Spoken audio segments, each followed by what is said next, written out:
Hello and welcome to another edition of the Ask Dr. Pickel show, where we try to find answers for people who have chronic conditions, chronic health problems, and we see many patients with many different types of symptoms and issues. I would say the majority of our patients have autoimmune conditions. So today we're going to talk about a topic that is based on an issue that I see a lot of. I'd say 80–90+% of our patients have this issue. So it's pretty darn important, and it's pretty important that it is addressed. This issue leads to multiple symptoms. It can lead to food intolerances. It can lead to brain fog. It can lead to low energy. It can lead to weight issues, inflammation, autoimmune conditions, chemical sensitivities. This issue can cause all kinds of problems with people. And so what is this and what are we talking about? You guys probably already know from the title, leaky gut syndrome, or just leaky gut as you've maybe heard it, which has really become kind of a buzzword. You hear it a lot. It's like, what is leaky gut? What's this all about? What kind of problems can it cause? Of course, it can cause the symptoms I just went over. But the thing about it is, what causes leaky gut? What creates this issue? Because leaky gut, it's not a diagnosis. It's not a condition. It's a state of the body. It's kind of like if someone said to me, "Hey, I'm mad at the world." That's not a condition, that's a state. Same thing with leaky gut. Leaky gut is a state. It's a state that the body's in.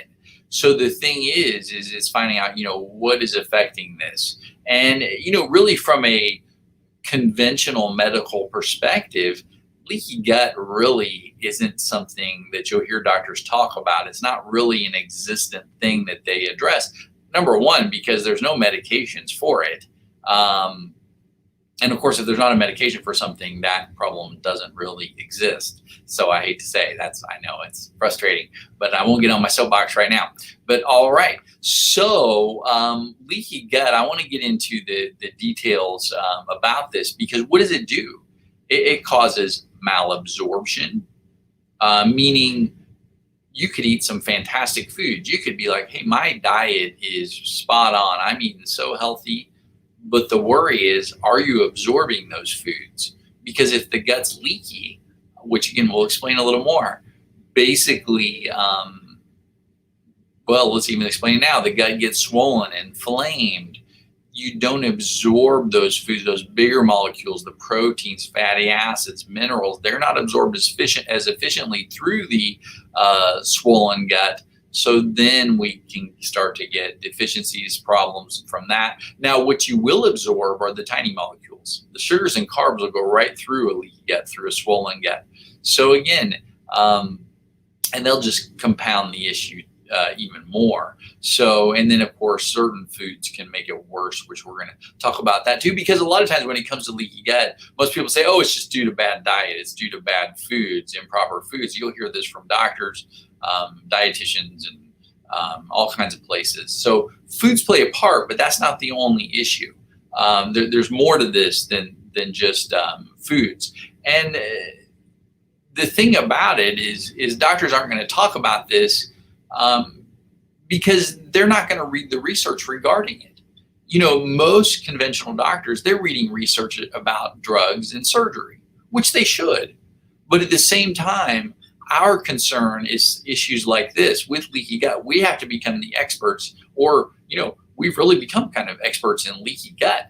And so again, we have to address this differently. So we have to read the research on it, there's a lot of it. And so, we can't just say that, hey, this is just something that's in alternative medicine and doesn't really exist. Okay. All right. So let's get on topic here. So we want to go over these 7 causes, these 7 things that can affect leaky gut. Let me see if I can get my screen to do what it's supposed to. And let's go over to this. All right. So let's write up at the top here. 7 causes leaky gut. All right. So the first one, as you can imagine and probably know, is going to be diet. Okay. So what relates into diet? The most popular thing you'll hear is gluten. And gluten, absolutely. So gluten, or technically from a research standpoint, it's called gliadin. You may have heard that word used sometimes. This is a protein in wheat, barley, rye. The problem is this protein can attach itself to what are called the tight junctions in your intestinal wall, and this causes inflammation and destruction. So we don't want that.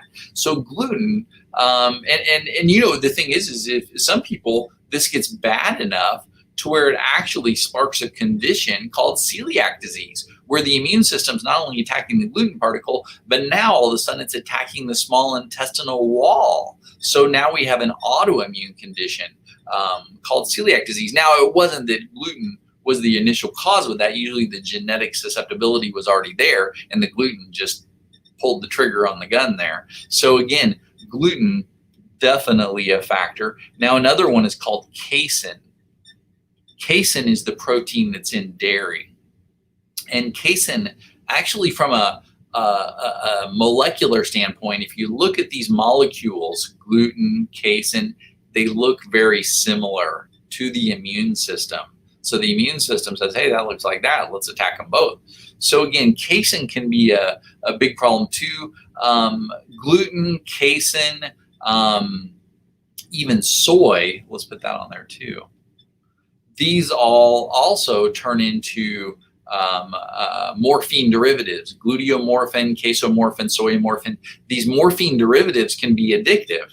Morphine, how it affects the brain, it's like a drug. So then people can get addicted. They'll say, gosh, I dream about cheese at night. I love my cheese. So again, these foods can also have those properties. But again, they can cause problems with that gut mucosa and create issues there. What's another thing that goes with diet?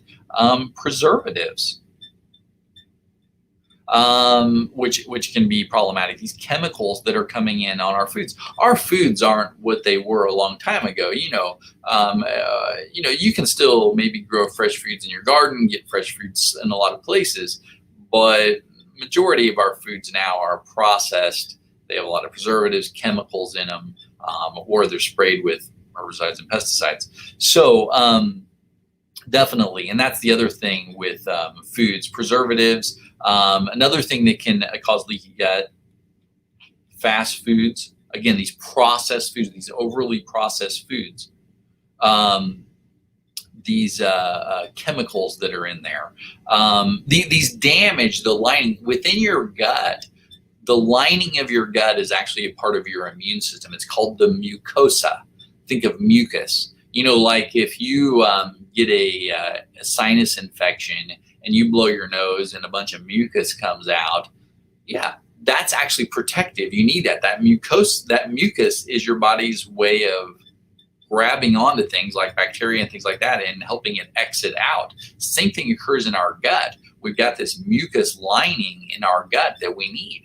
These foods start to break down that mucus gut. So now imagine your sinuses, the membranes in your sinuses without mucus, no protection. That protective wall is gone. Same thing can happen in the gut. Now we get chronic irritation, chronic inflammation. So again, any of these things can affect that and damage it. Another one, sugar.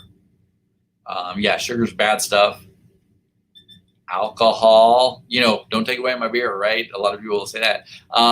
So alcohol, definitely, but also such as beer, which contains gluten because it's made from grains. Well, pretty much all your alcohols, except for certain ones like, let's say, vodka made from potatoes, a lot of these alcohols can be damaging too. And the thing about it is eating healthy. It's not just a short-term thing. It's a lifestyle. if you have a chronic condition, an autoimmune condition, you can't just say, hey, when can I stop eating like this? When am I done? When can I start eating normal again? Well, first of all, what's normal? Is the standard American diet, they call it the SAD diet, is that normal? I just have to be blunt here. If you have a chronic condition and you're suffering, you've got to eat healthy. You've got to put good fuel in the race car, or you're going to have problems. So diet is pretty darn important there as far as things go.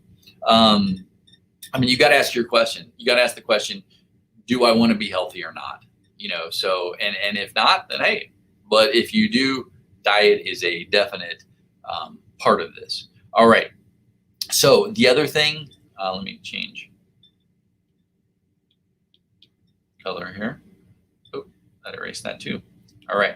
Let's go to medications. This is number 2, medications.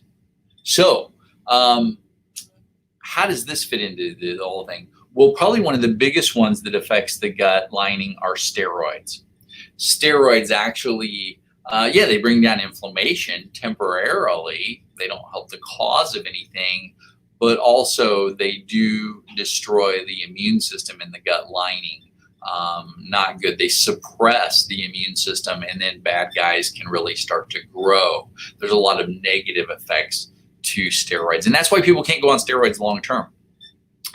Another big one, and I'm sure all of you know this one, antibiotics. Antibiotics are horrible for the digestive tract.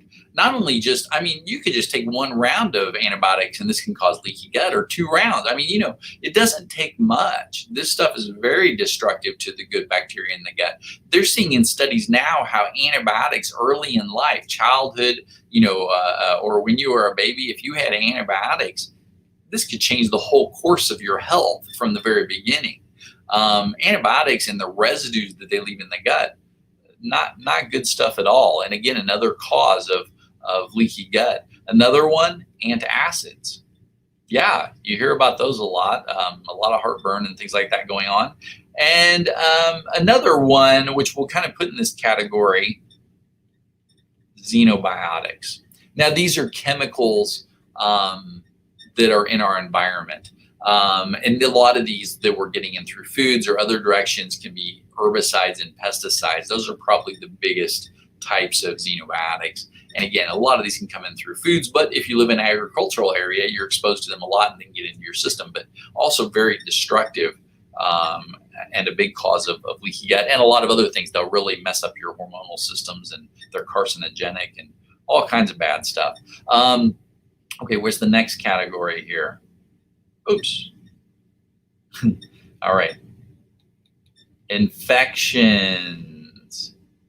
Okay, so infections, very important. And a lot of infections occur in the gut. Let's say there's a lot of bad guys, but they're not always bad. There's a lot of things that live in our gut that we need.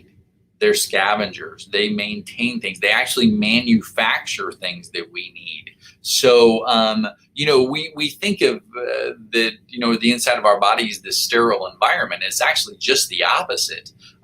We have a certain percentage of our body that's bacteria and things like that. We need these guys. They're actually very important. But the thing is if our immune system isn't good, they can start to live and thrive or grow in that environment. They usually love inflammation. They love when your immune system's compromised, then they start to really grow and create a lot of inflammation. And these can be bacteria. It's written kind of small there. Sorry, guys. Okay, bacteria. Very common. And with bacteria, probably some common ones you hear about are like H. pylori, also called Campylobacter. And this H. pylori, not good when it increases population. It's not good for the stomach. Can lead to heartburn, reflux, all kinds of issues there. There are also parasites. And parasites you rarely hear talked about in conventional medicine, almost to the point that it's like, hey, those don't exist. They didn't show up on a stool test. That's a bunch of baloney. Parasites are extremely common. They're in a lot of the foods that we eat, whether we cook them or wash them. Their eggs get in there and all kinds of stuff. We're exposed to parasites almost daily, usually. So the thing is it's really about our immune system's ability to get rid of these guys or keep them at a certain level. So parasites are very common. And I won't get on my soapbox also about that. Funguses. Well, let's put funguses. I think it's fungus or candida. So everybody has some candida in their gut. It's commensal. The thing is if our immune system drops, if inflammation rises, candida loves that. It starts to grow. It can cause all kinds of problems. So again, but also can lead to these leaky gut type issues there. And another one on this list, we'll just kind of add in here, is SIBO, small intestinal bacterial overgrowth. And you may hear more about this. This is where the valve between your small intestine and large intestine is not doing its job very well, and some of the bacteria from your large intestine get into your small intestine. Not a good scenario to happen. You don't want that, and that can start to create inflammation and of course leaky gut. So definitely some issues there. And another one, viruses. What? Viruses in the gut? Yeah, just think of like the stomach flu. These viruses can affect the gut too, create enough inflammation problems. Yeah, that can start to cause leaky gut type issues. All right. So, all right. What's the next category? Stress. So, stress, here's the thing, is if you have high stress, physical stress, emotional stress, chemical stress, any stressors, what is the main thing they do?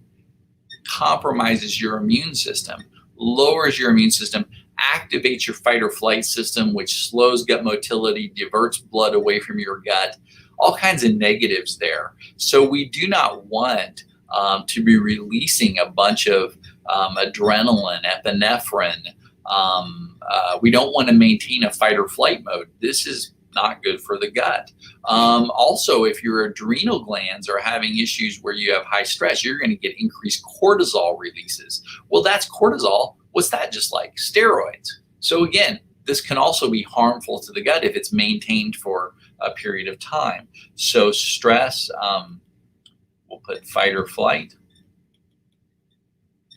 We'll put cortisol, high. All right. So then what's the next one here? The next category we'll put here. Oops. Hormones. What? Your hormones affect your gut? Absolutely. So just think about this. If your thyroid hormone is not correct, then what happens? Yeah, you also slow down every healing process in your gut. Your gut, your body is healing and repairing every single day, really every single minute. Cells die, cells get destroyed by inflammation, all kinds of factors. So we've got a repair process that has to occur at a certain speed. What happens if your thyroid hormone is low? That speed of repair slows down. The gut slows down. Everything in your body slows down. So now the gut lining can't function like it should. Now we can get leaky gut. So this could be thyroid hormones, and really your other hormones, let's female or male hormones, estrogen, testosterone, progesterone. These hormones have anti-inflammatory effects on the body. So if they are off, you can also lose some of those anti-inflammatory effects, and then you get more problems or issues. Oops. All right. And then what's our next? Number 6. Number 6 is neurological. So neurological, what the heck now? Think about this. next to our brain, where is the biggest part of our nervous system? In our gut. Big percentage. In fact, the gut is now known as the second brain. The connection between the brain and the gut is huge. If the gut's inflamed, the brain's inflamed. If the brain's inflamed, the gut's inflamed. If the brain's malfunctioning, the gut malfunctions. If the gut malfunctions, the brain malfunctions. It just goes hand in hand. Research paper after research paper after research paper. So this neurological side plays a big part. So again, we can have brain, inflammation. I know some of this is illegible.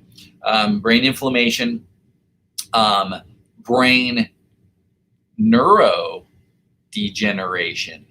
What is that? So neurodegeneration, these would be conditions like Alzheimer's, dementia. What happens?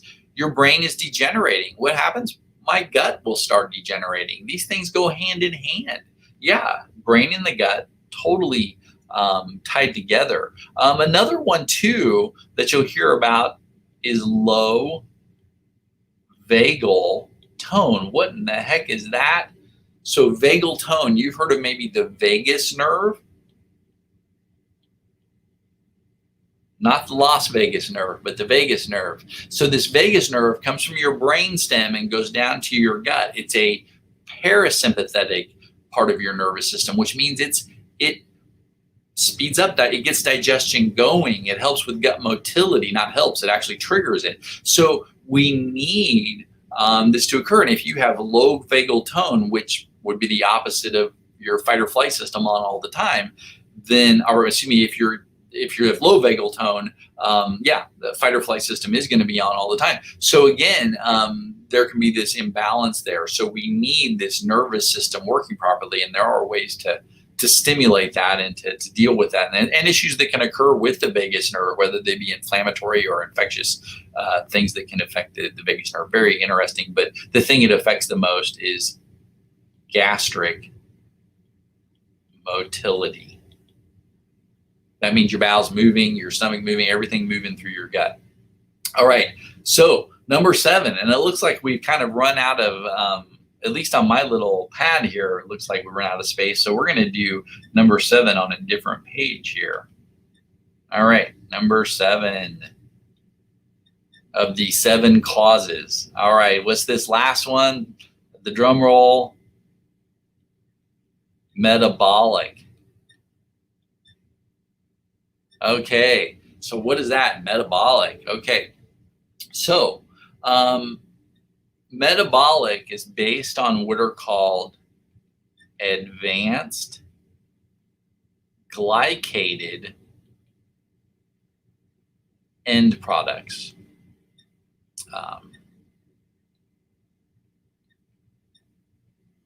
And in the research, they'll call that age. Now, that doesn't mean age is an age you're getting older, but advanced glycated products. What are these? What the heck are we talking about here? So glycation or glycated has to do with blood sugar. So when you have high blood sugar regularly, this starts to cause all kinds of problems.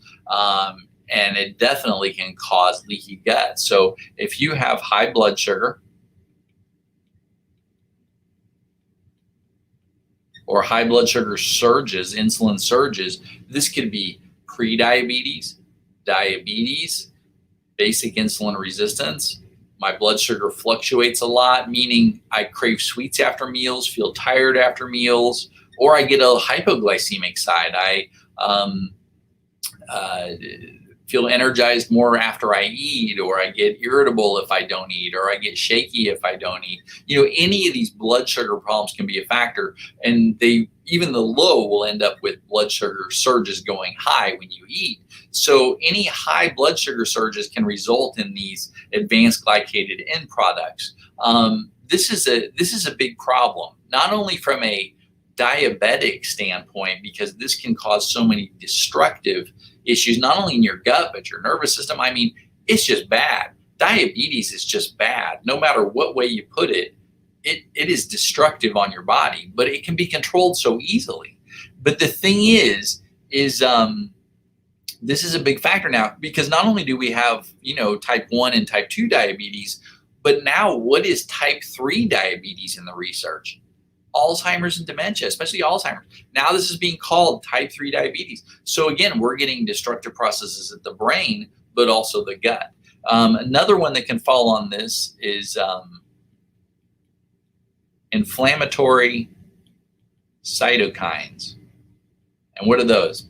So these are the messenger system in your body. Cytokines, they're not all inflammatory, but there's certain messengers that signal your body to signal your immune system to attack things, to create an inflammatory process. And if we see a lot of inflammation going on in the body, we got to start thinking, hey, are these inflammatory cytokines elevated? Because they can not only cause, lead to more destruction, but also they can disrupt communication between organs and all kinds of things too. There's a normal amount, but they can rise above the normal. And actually, we'll see elevated inflammatory cytokines many times with autoimmune conditions, which is another, we can almost say, cause of leaky gut. So if you have an autoimmune condition, very high percentage of the time, you're going to have leaky gut. And so again, it's just going to be inherent because autoimmune, immune, think of the word immune, that's immune system. Leaky gut is more of an immune system issue within your gut. So very important. So there's our top 7. Hopefully everybody enjoyed that. Now, the thing to know about leaky gut is this isn't a static condition. It's not a one-time condition. It's not like, hey, I have leaky gut, I took some supplements and now it's gone. No, it doesn't really occur that way. Once you have leaky gut, once you damage the gut, you're susceptible. Meaning, if you go out and really mess with your diet, let's say your gut was feeling great, you were doing fantastic, and you went out and ate a bunch of really bad food, or food that's bad for you. It doesn't mean it's bad food. It could have been good food that's bad for you. Or you drank a bunch of alcohol, you did all kinds of stuff, and oh gosh, the next day or 2 days later, it's just like, I'm a mess, and now I'm reacting to foods again, I'm flared up. Yeah, this is something that once it's damaged, I don't think it ever repairs to 100%. You got to kind of maintain, you got to be cautious because we are affected by so many things on a daily basis. This is something that can be persistent. Now, I believe it can heal to a large degree, and sometimes a lot of these issues become less of a factor, but there's always a tendency towards problems because it's a dynamic condition. Most conditions can be dynamic.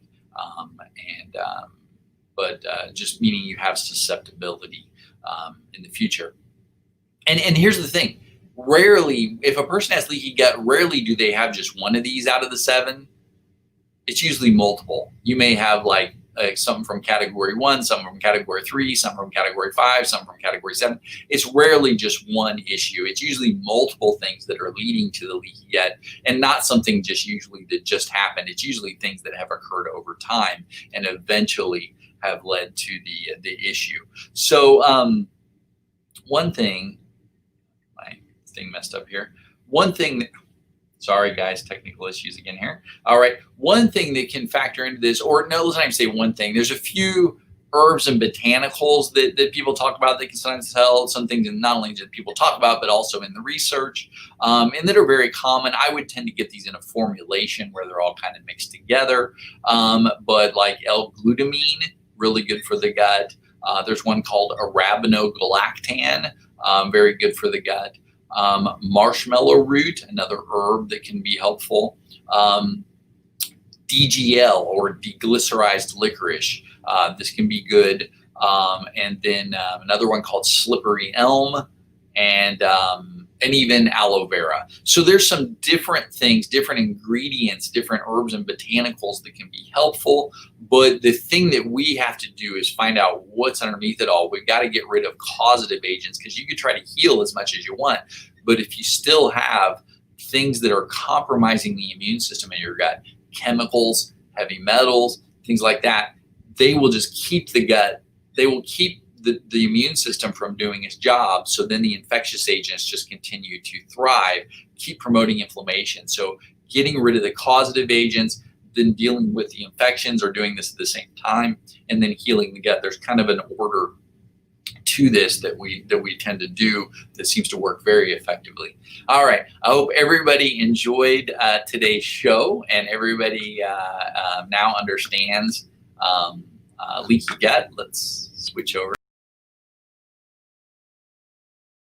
I hope everybody understands leaky gut better. And a couple people here. Miriam, hi, shout out to Miriam.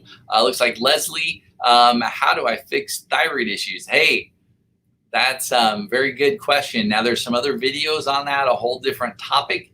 Watch some of those videos we've done on there.